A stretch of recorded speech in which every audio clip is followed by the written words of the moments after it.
அனைவருக்கும் வணக்கம். TNPSC group 1 mains previous year question சீரீஸில் 2022 கேட்கப்பட்ட 4வது கொஷின் இது. Highlight the role of Sardar Patel in integration of Indian states. நம்ம எல்லாருக்குமே தெரியும், இந்தியாவில் இருக்கக்கூடிய ஸ்டேட்ஸ் வந்து பிரின்சிபல் ஸ்டேட்ஸாக நிறைய இருந்துச்சு. அதை எல்லாத்தையும் இன்டகிரேட் பண்ணி இந்தியா அப்படின்னு உருவாக்குறதுல முக்கியமான ரோல் யாருக்கு இருந்துச்சு அப்படின்னா பட்டேலுக்கு தான் இருந்துச்சு. சரிங்களா? இப்போ ஹெட்டிங் போடுங்க, role of Patel in integration of Indian states. சரிங்களா? ஸோ இன்ட்ரோடக்ஷன் பொறுத்த வரைக்கும் பார்த்தீங்க அப்படின்னா அவர் தான் ஒரு முக்கியமான ரோலாக இருந்தார். சரிங்களா? ஸோ சின்ன சின்ன பிரின்சிபல் ஸ்டேட்ஸ்லாம் ஒன்றா சேர்த்து இந்தியாங்கிற ஒரு உருவத்தை கொண்டு வந்தது இவர் தான் அப்படிங்கிற சொன்னால் first deputy minister, deputy prime minister and home minister of independent India. சரிங்களா? So mix of diplomacy, tact, firmness and incentives to bring all princely states under Indian union அப்படிங்கிற சொல்கிறோம். அப்புறம் அவரோட பிறந்தநாள் தான் என்னென்னு கொண்டாடுறோம், நேஷனல் யூனிட்டி டே அப்படின்றத கொண்டாடுறோம், October 31. ஓகேங்களா?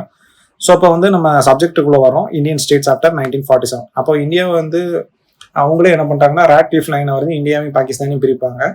இப்போ பிரின்ஸ்லி ஸ்டேட்ஸ்க்கு ஒரு ஆப்ஷன் கொடுப்பாங்க, ஒன்று நீ இந்தியா கூட சேருங்க, இல்லை பாகிஸ்தான் கூட சேருங்கம்பாங்க. அப்போ 562 இந்தியா மட்டும் சேர்த்தா, பிரிட்டிஷ் இந்தியா மொத்தமாக சேர்த்தோம் அப்படின்னா 565 ஒரு பாகிஸ்தானையும் சேர்த்தா. அப்போ வந்து சேரலாமா வேண்டாமான்ற மாதிரி சொல்லுவோம். அப்போ எதுக்காக வந்து இன்டகிரேஷன் மொத்தமாக எல்லாம் ஒன்றா சேரணுன்றது பார்த்தீங்கன்னா ப்ரிவென்டிங் நேஷனல் ஃப்ராக்மெண்டேஷன். ஏற்கனவே 565 இருக்குது, அப்புறம் அது உடஞ்சு இன்னும் நிறைய போயிடும் அப்படிங்கிறதுனால அதை தவிர்க்கிறதுக்காகவும், அப்ஹோல்டிங் சாவர்னிட்டி இறையாண்மை வந்து பாதுகாக்கணும் அப்படிங்கிறதுக்கும், அப்புறம் no divine right of kings, திருப்பி அரசர்கள் கை கீழே போய் திருப்பி அவங்களுக்கு கீழே மக்கள் போயிடக்கூடாதுன்றதுக்காகவும், அப்புறம் யூனிஃபைங் இந்தியா ஒன்று சேர்க்கணும், ஒரு ஃபெடரல் ஸ்ட்ரக்சரை கொண்டு வரணும், அப்புறம் செக்யூரிட்டி முக்கியமானது அதான், அப்புறம் அலைன் பீப்புள் அண்ட் லீடர்ஷிப் பண்ணுற இந்தியாஸ் டெமோக்ராட்டிக் ஃபியூச்சர் அப்படிங்கிறதுக்காக என்ன பண்ணுறாங்கன்னா கொண்டு வராங்க. ஸோ இவரோட இந்த ஒர்க்குக்காக தான் ஸ்டாச்சு ஆஃப் யூனிட்டி அப்படிங்கிறத இந்த நர்மதா ரிவரில் அந்த சர்தார் சரோவர் டேமில் என்ன பண்ணியிருக்காங்கன்னா கட்டியிருக்கிறாங்க. இது கூட ஒரு பாயிண்ட் தான், நல்ல பாயிண்ட் தான், எழுதலாம். சரிங்களா? அப்போ role of Sardar Vallabhbhai Patel in integration of Indian states. அப்போ இன்ஸ்ட்ருமெண்ட் ஆஃப் ஆக்சஷன். சரிங்களா? பட்டேல், விபி மேனன் இவங்க தான் என்ன பண்ணுறாங்க, இன்ஸ்ட்ருமெண்ட் ஆஃப் ஆக்சஷன் அப்படிங்கிறத அவங்க உருவாக்குறாங்க. ஆக்சுவலாக பார்த்தீங்கன்னா இது பாலிட்டியோட ஆஸ்பெக்டில் எழுதுனீங்க அப்படின்னீங்களே இந்த கொஷினை, ரெஃபரண்டம், பிளெபிசைட்டு, இன்ஸ்ட்ருமெண்ட் ஆஃப் ஆக்சஷன் சொல்லி கொண்டு போனீங்கன்னா கொஸ்டின் வந்து பாலிட்டி கொஸ்டின் மாதிரி போயிடும். பட் நம்ம வந்து எழுதுறது மாடர்ன் இந்தியாவில் எழுதுறோம். அப்போ ஹிஸ்டாரிக்கல் ஆஸ்பெக்டை தான் முக்கியமாக சொல்லி இந்த டேர்ம்ஸை கம்மி பண்ணிக்கோங்க, இல்லைனா இவன் பாலிட்டியில் உள்ளது இங்கே எழுதி வச்சிருக்கான்ற மாதிரி சொல்லிடுவாங்க. ஸோ அதனால் அதை லைட்டாக டச் பண்ணால் போதும். This document of principal state to join Indian union while retaining some autonomy in areas like defence, communication and external affairs. இது நமக்கு தெரியும், ஜம்மு அண்ட் காஷ்மீர் இப்படி தான் சேர்த்தாங்கன்னு தெரியும்.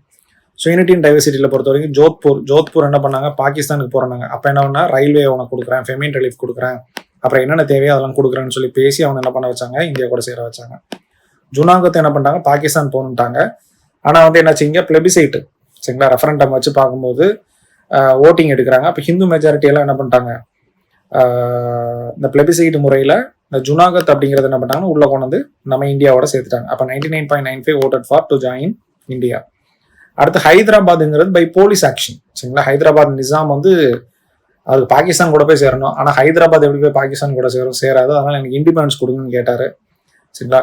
ஸோ ஆப்ரேஷன் போலோ வச்சு சொல்லி அதுக்கப்புறம் என்ன பண்ணாங்கன்னா மிரட்டி அவங்கள வந்து என்ன பண்ணாங்க, இந்தியாவோட சேர வச்சாங்க. சரிங்களா? Hyderabad integration 5 days. இந்த ஒரு செயலுக்காக தான் அவர் என்ன சொன்னாங்கன்னா அயன் மேன் அப்படின்னு சொல்லி சொல்றாங்க, இரும்பு மனிதர் அப்படின்னு சொல்லி சொல்றது இதுக்காக. சரிங்களா? Balancing security and autonomy. அதேமாரி மகாராஜா ஹரிசிங் கூட தான் என்ன பண்றாங்க, இன்ஸ்ட்ருமெண்ட் ஆஃப் ஆக்சஷன் வந்து என்ன பண்றாங்கன்னா கொண்டு வராங்க. அப்புறம் ஆர்டிகல் 370 என்ன பண்றாங்க அப்படின்னா இப்போ ரிமூவ் பண்ணாங்க. அது இந்த இடத்துல மென்ஷன் பண்ணுங்க. அதாவது நீங்கள் அதை வந்து பாசிட்டிவாக சொல்லணும், reflects balance between national security and regional autonomy அப்படின்றத சொல்லணும். சரிங்களா? இல்லைன்னா இந்த பாயிண்ட்டை விட்டுருங்க, ஒன்றும் பிரச்சனை இல்லை. So economic inclusivity, private person, மன்னர் மானியத்தெல்லாம் என்ன பண்ணிட்டாங்கன்னா இது மூலமாக ஒழிச்சிட்டாங்க. சரிங்களா? அப்புறம் constitutional integrity. So legal framework, இந்தியாவில் இருக்கக்கூடிய எல்லாத்தையும் ஒன்று போல இந்தியாவுக்குள்ள கொண்டு வந்துட்டாங்க. ஒரு ஃபெடரல் ஸ்ட்ரக்சர் கீழே எல்லாருமே வந்துருவாங்க. அப்போ ஒரே மாதிரியான சட்டம், மக்கள் எல்லாருமே சமம் அப்படிங்கிற ஒரு நிலை என்ன பண்ண முடியும், கொண்டு வர முடியும் அப்படின்னு சொல்லி நம்பினாங்க. ஸோ கன்க்ளூஷன், இதனால தான் அவர் என்ன சொல்லுவாங்க, பிஸ்மார்க் ஆஃப் இந்தியா அப்படின்னு சொல்லி சொல்கிறோம், அயன்மேன் ஆஃப் இந்தியா அப்படிங்கிறாங்க. Unification and integration of Indian principal states into Indian federation for convincing principal state align with Indian union அப்படிங்கிற மாதிரி சொல்லிடணும். பாசிட்டிவாக எழுதிடணும், 100% பாசிட்டிவாக எழுதக்கூடிய கொஸ்டின் இது. ஓகேங்களா? இன்னொன்று, இதை ஹைலைட் பண்ண சொல்கிறாங்க. அப்போ நீங்கள் வந்து ஜஸ்ட்டு ஹெட்டிங்கை மட்டும் நீங்கள் ஹைலைட் பண்ணி கொண்டு போனீங்கன்னாவே போதும். ஓகேங்களா? ஸோ கொஸ்டினை பார்த்துட்டு அதுக்கேற்ற மாதிரி அட்ரஸ் பண்ணுங்க. தேங்க்யூ. சுரேஷ் IAS அகாடமி, வெற்றியின் முகவரி.